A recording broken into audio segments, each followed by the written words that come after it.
After a very long cinema-free period, Cinemacon in Las Vegas is at least a glimmer of hope again for movie fans around the globe. Of course, among the top-class films that will be released in the coming year, one cannot be missing: The Batman. Matt Reeves' standalone film has been causing commotion since its very early announcement in 2015, initially mostly negative. Many fans were bothered by Robert Pattinson signing for the leading role, but in the meantime, the hype has grown bigger than ever. In order to keep the fan spirits up, Warner Bros. Released what is now the second trailer for the DC spectacle.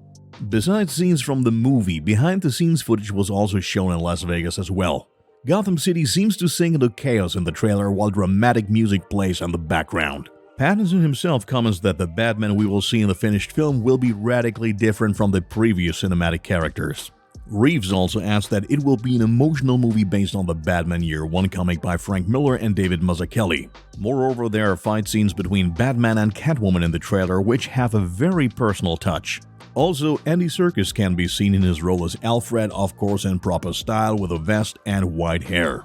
Eventually, the trailer ends with a Batmobile revving up its engine and a few parting words from director Matt Reeves. We can't wait to see the trailer with our own eyes and look forward to the release of the DC blockbuster on March 4th, 2022. Speculation about the title has been going on for a long time, but now at Cinemacon it was indeed confirmed that the fourth Matrix installment will carry the title The Matrix Resurrections. In keeping with this, there was even a first trailer which was shown exclusively in Las Vegas. So we must rely on eyewitness report. Our summary is based primarily on coverage from the outlet ScreenRant and The Hollywood Reporter. The story is set in the San Francisco of the future and features a Thomas Anderson who apparently has no memory of the events of the past three films. He's undergoing treatment by a psychiatrist who's played by Neil Patrick Harris and is diligently consuming blue pills as he keeps seeing the Matrix codes in his surroundings. In a store, Neo then meets his companion Trinity, whom he of course also doesn't recognize. Later, a young Morpheus shows up and gives Neo the red pill, whereupon he follows a strange person with a bunny tattoo through a mirror. We assume that this is the German actor Max Riemold. These opening scenes are immediately followed by hard-hitting action in good old Matrix style, including martial arts, slow motion, and telekinetic powers. The trailer ends with Neo meeting a man in a suit who advises him to return to the Matrix. All sounds pretty exciting, though clearly the question is, when will we be able to see the trailer? Looking at Spider-Man No Way Home, a secret trailer can turn into a video available to the whole movie world in no time, all depending on the respective marketing strategy, of course. We strongly expect a prompt release. After all, the film will already hit theaters on December 22nd. Be sure to activate the notification bell on our channel because the release is just a matter of time. Hardly any MCU movie is currently being hyped as much as Spider-Man No Way Home. The film not only marks the departure of Tom Holland and his character from the MCU, but is also a real feast for fans of the predecessors and an important pioneer in Phase 4 of the MCU. We now introduce you to a few details that make the teaser trailer a real spoiler-free masterpiece. A good indicator to categorize scenes are usually the outfits of the movie characters. In this regard, it is noticeable that MJ wears the same clothes as in the post-credit scene of Far From Home. Even the astonished face of Peter Parker at the very end of Far From Home is now given context, as in the new trailer, we get to see MJ and Spidey being chased and insulted by seemingly endless crowds of angry protesters. The motive is clear. After all, the whole world now knows what the friendly neighborhood spider's name is, as well as what he looks like. Various posters read Public Enemy Number 1, a campaign that is no doubt fueled by J. Jonah Jameson and the Daily Bugle. After all, they are attempting to frame Spider-Man for Mysterio's death. What also surprised us is Doctor Strange's general demeanor. He seems to have become noticeably more arrogant, perhaps even jovial, much like he was at the beginning of the first Doctor Strange movie. Also, his unquestioning willingness to help Peter against the wishes of his friend Wong seems somehow unusual, especially in relation to the wink to Peter that has been brought up several times in memes. It was also exciting to see that there is clear evidence of Electro and Sandman. You may not see either of them directly, but in one scene Peter seems to be protected by Sandman from a yellow beam from the electric bad guy. The same goes for one of the most popular villains of the Spider-Man franchise, the Green Goblin. He doesn't make a personal appearance either, but you can see an orange and green explosive bomb rolling between a couple of cars towards the camera, accompanied by the character's typical maniacal laughter.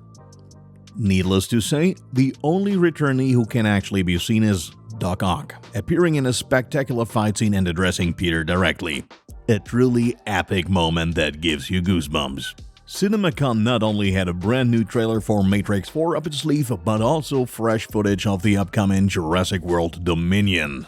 Since both trailers are not yet intended for the public, we have to settle for eyewitness reports from those present on site, and they promise a lot for the third and final installment of the Jurassic World series. In the trailer shown by Universal in Las Vegas, we pleasingly do not only see the Jurassic World cast around Chris Pratt, Bryce Dallas Howard, and the likes, but also the stars of the very first Jurassic Park film from 1993, namely Laura Dern, Sam Neill, B.D. Wong, as well as Jeff Goldblum. More or less, the story is clear because after the dinosaurs have scattered to all parts of the world, they pose a huge threat to humans. That's exactly what the trailer picks up on. So for example, you can see Chris Pratt and Bryce Dallas Howard during a wild chase with dinosaurs on a snowy peak. In general, the trailer seems to be full of action, including giant dinosaurs in cities and a mosasaurus rising from the ocean and devouring an entire helicopter. The animations are said to look stunning, mostly due to a really good mix of CGI and practical effects. Well, all sounds very promising, and we hope to be able to show you the full-length trailer on our channel soon.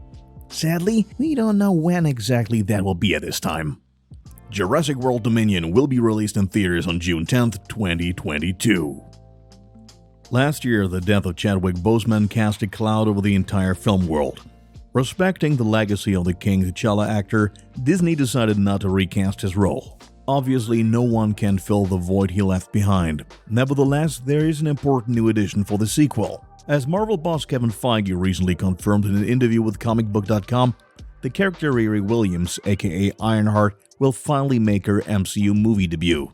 In the same breath, he announced that she will be played by American actress Dominique Thorne, who already started shooting her own Ironheart series last week. People like to speak of Riri Williams as an Iron Man successor, and for good reason. She's a very talented inventor who studies at the world-famous MIT, and in the comics, she's even supported by Tony Stark himself. Much like a role model, she builds her own improved Iron Man suit and is logically highly technically adept. Speculation has it that she will first debut as Riri Williams in Black Panther 2 and then become the superhero Ironheart in the Disney Plus series. Black Panther: Wakanda Forever will be out in theaters starting July 8th, 2022, while the Ironheart series will be released later as a result. The Expendables movie series is primarily known for two things: badass action and big names. After 3 parts so far, a few weeks ago there was a rather odd photo of Sylvester Stallone with a distinctive ring of his character. Now, he has followed up with more information about the sequel. Likewise, on social media, Stallone published a photograph of a tattoo on which his character Barney Ross is visible. In the image description, he further informs that filming on a spin-off will begin in October and that it will bear the working title of Christmas Story. Of course, this doesn't necessarily mean that it will be Christmassy. In fact, it's more of a reference to the character Lee Christmas, who will be portrayed by Jason Statham. Fans of brute force who may not have gotten their money's worth in The Expendables 3 can expect a slightly harsher age rating again in the upcoming film. Unfortunately, there is neither a release date nor more detailed information regarding the content, but we will, of course, keep you up to date. The anime Cowboy Bebop has been one of the best of its kind since its release in 1998. All the better that fans will finally get to see a live-action adaptation on Netflix starting in November. After the 3-year stage of development, at least there are now images of the series which give us a very first impression. Among others, Jon Jo can be seen as former Red Dragon member Spike Spiegel, Daniela Pineda as bounty hunter Faye Valentine, and Mustafa Shakir as ex-police officer Jet Black. Another loyal member of the Bebop crew is the corgi Ein, who can be seen next to Faye in one of the pictures. The dog's peculiarity is not only its cute appearance, but especially its extremely high intelligence. It's not for nothing that the name Ein comes from its namesake Albert Einstein. Even though many anime fans are traditionally critical of live-action adaptations, it needs to be said that the images shown are quite harmonious and atmospheric. Speaking of atmosphere, The composer of the original, Kanayoko, will also be adding the final touch to the Netflix series with her jazzy and melancholic works. Director Watanabe Shinichiro is also coming back, serving as an advisor to producers Andre Nemec and Jeff Pinkner. The first season of Cowboy Bebop will consist of 10 episodes and will be available on Netflix from November 19th, 2021. That's it for today, thanks for watching. If you want to know more about the upcoming The Matrix 4, check out our recently published original episode where we are talking about some crazy story theories for the highly anticipated sequel. See you next time.